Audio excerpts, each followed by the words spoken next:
Well, ironically enough, First Class assembled from a sneaker crew. So like we had another crew prior to that. And it was funny because we had this shit was wild because it was like some Asian kids that was in Buffalo. It was mad fly. Mad fly. Like these niggas were fly as fuck. Like SBs. I'm talking about SBs. Like them niggas had gold supers. Like I'm talking about shit that like back in the day before like everything was accessible, this shit was all like a dream. So even to get like those type of things was like an accomplishment. Like it was like, cause you had to search for it. Then the feeling of you, now everybody wanna be, like if you don't wear what everybody wearing, they think you don't got it. But it's like I come from an era where you literally search for shit no one has. It's same way with music, like you said, the acid rap. It was more of a kick for me to go, like my mans found Kendrick Lamar because we was battling on like trying to bring, like I brought Nipsey to the crew. My man brought The Weeknd and Frank Ocean. Like, so it was all about exploration. Like, same way with the fashion. Like, oh, niggas want to be fly? All right, I'm really about to get fly. So now let me check out these Japanese brands. Let me see who these niggas is and what these niggas like. So for me, it was always about exploring my, like, passion. Like, whatever I like, it's like, why do I like this shit? I can't just sit there and be like, oh, I fuck with this. And I'm like, why? Like, why does this exist? Why is this like this? So it was always like that. And then to go back to your question, with First Class, it started from the sneaker crew. My cousin Kanye, we call him Kanye, his name Grape. He started it. He started the name. And we already had the crew, so we just integrated it. And then about 2 years later,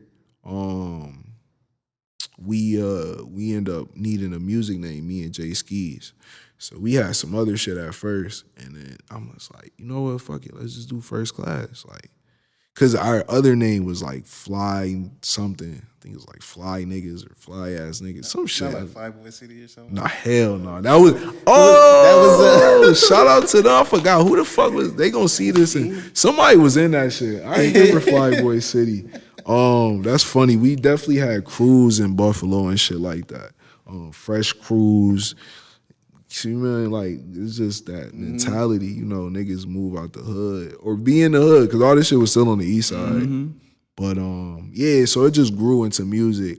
And then, of course, Mitch Arizona was always with me. Then who came after? Brasco. And then OG Soul and Drop Dead. Drop Dead is our female artist, Jayla. She's fucking amazing, like super talented. And then yeah, man, then obviously the team, you know, Ocho, all the bros and shit, you know how we roll. So yeah, man, First Class came into existence 2011. Okay. Or 2009. We put our first project like 2011. Word. Yeah. I want to say, I think the first time I saw y'all perform was at, it was called Pure at the time. Oh shit! Club Pure Pure, nightclub. That's venue right now. Oh, okay. What's the name? But this is when Buffalo went viral on Twitter because Joe Budden was in town. Joe Budden was in. Shit! Joe Budden was in town.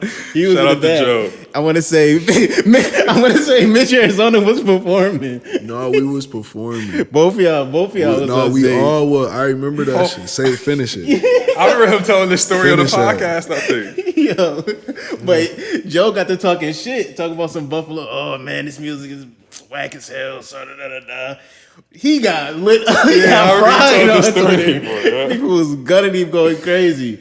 And then just crazy. And then fast forward, they playing his music as sleepers. That's a fact. You know what I'm saying? That's a fact. And that night, he did clarify his statement and say, I wasn't talking about First Class. He added us and all that, because niggas, for one, we was on his ass, and then two, it was an act before us that was terrible.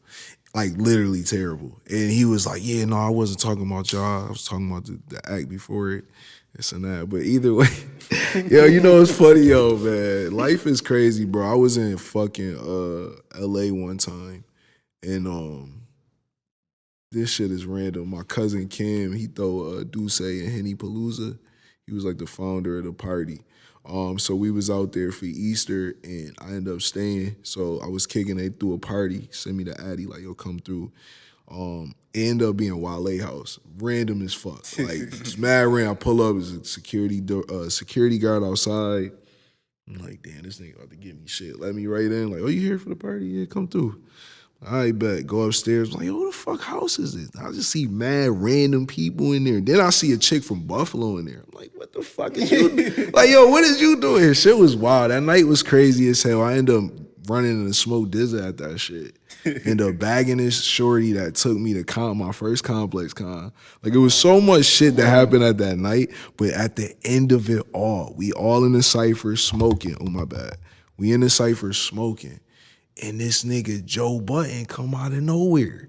Like, and I'm in the fucking cypher with this nigga Joe Budden. I'm like, yo, what the fuck? That's wild. This is is this nigga Smoke Dizza, some chick, I think it was his cousin. It was a couple in the corner making out for like 2 hours. Like, literally. And I had to say making out because that's what they was doing. It looked like a movie. Like, they was making out for some, I don't know what the fuck was going on, bro. 2 hours, bro. I'm like, yo, this shit was crazy, bro. They ain't pay attention to nobody. Like, 2 hours. It was a shorty I was talking, like, that I met that night. And then me, it was a nigga in like a bow tie, because it was Easter. So nigga had a bow tie with like a sweater vest with Levi's and Timbs. It was like the baggiest shit at the bottom, but that's Easter. Disgusting. I'm like, yo, that's disgusting. Bro, that was the most random. He kept asking the nigga, like, yo, you know this nigga off of 133rd? This nigga, I'm like, yo, this bro, I'm like, y'all left that shit Buffalo, New York at like 9 o'clock at night after being there for like 2 hours. It felt like 10. And I'm just in the Uber like, yo, my life is fucking crazy, bro. So yeah, man, I gotta shout out to Joe.